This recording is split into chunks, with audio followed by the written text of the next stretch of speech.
ever eaten raw cookie dough? Have you ever licked the spatula after your mom iced the cake? Well, I have, and I have the hips to prove it. I woke up one day this past summer and decided, I think I want to learn how to bake, those sugar cookies that you decorate, the cutesy little cookies, $5 piece cookies. I decided I wanted to learn how to do that. Well, I quickly learned that it's a lot harder than throwing a few things in this mixer, mixing it up, and putting it in the oven. So, along my way, I figured out a few little tips, and I was going to share those with you today. So, in case you decided to wake up one morning and wanted to bake cookies, you would know these tips ahead of time. We live in the South where there's a lot of perks, but I can tell you that the extreme heat and the high humidity are not two of those perks. The humidity is one thing that when you're baking these cookies, it's not very helpful. If the humidity is high outside, you're going to have to remember some tips on helping dry your icing, which you will make with powdered sugar, dehydrated eggs, which is meringue powder, and water, and a little bit of flavoring. And this is your icing. Got it here mixed up in my piping bag that I would use on my cookie to decorate, which is not decorated due to no time since I'm in nursing school.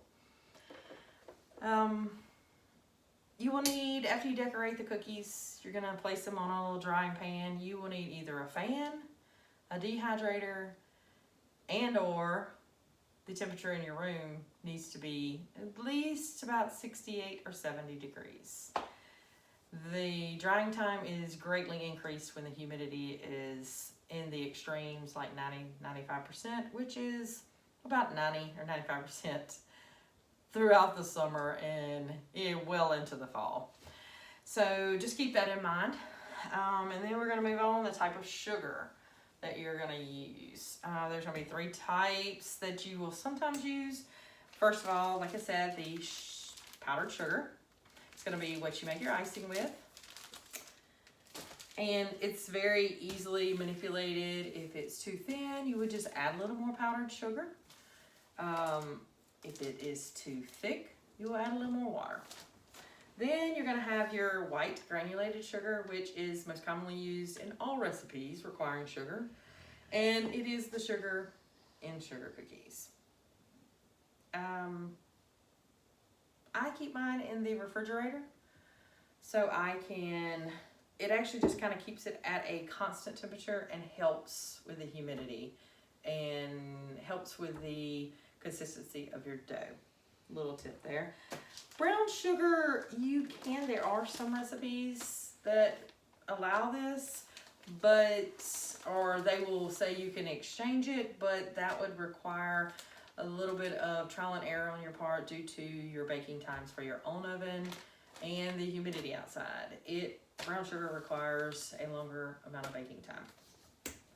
The third thing that I think is huge, it's the biggest one I feel strongest about, is your flavoring.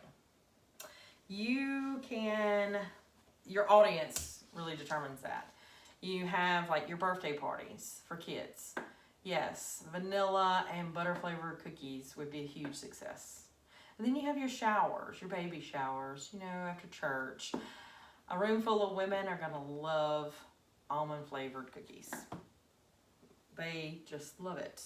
And I just think that flavoring of a cookie is huge. You can decorate the most beautiful cookies and they will taste awful. That is one of the biggest complaints I've heard about other people's cookies is flavoring. So that was huge for me. I trial and errored on that with my 16-year-old. He tasted many cookies till I got that ratio of portion correct. And yes, there is butter flavoring. Who knew? So Biggest thing to remember that is when you're flavoring your dough or your icing, 1/4 teaspoon at a time. Do not overdo it. A little bit goes a long way. That's huge. And the last thing is going to be your consistency of your dough. If you're mixing it up, you put in your flour when you finish. Sometimes it can end up being too moist or too dry. It doesn't matter if I've mixed up 100 batches of this cookie dough. I will have measured in these same measuring cups.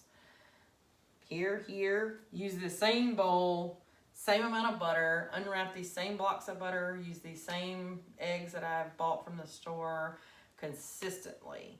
And you'll have that one batch out of the 100 that will be either too moist or too dry. It just happens due to the humidity, the size of the eggs, how the flour settles, any numerous of things, but it will happen. If it's too dry, this little bit, 1/4 teaspoon of flavoring, makes all the difference, trust me. If it's too moist, a little pinch of flour, which, you know, would be what you could pick up between your forefinger and your thumb. There you go. A little bit at a time.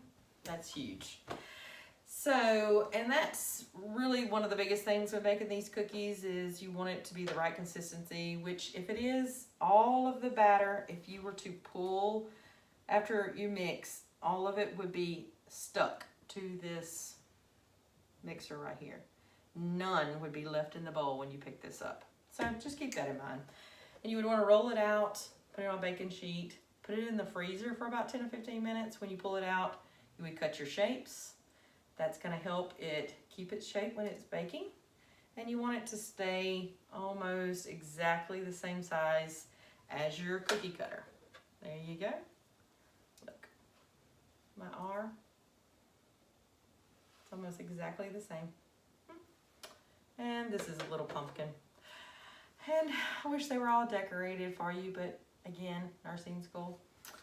So, there you go. So just remember, you wake up one day, a little great glorious spring morning, and you decide, I want to bake cookies. Remember those things I have laid out for you, the humidity, the types of sugars you're going to use, the flavoring, and your consistency of your dough.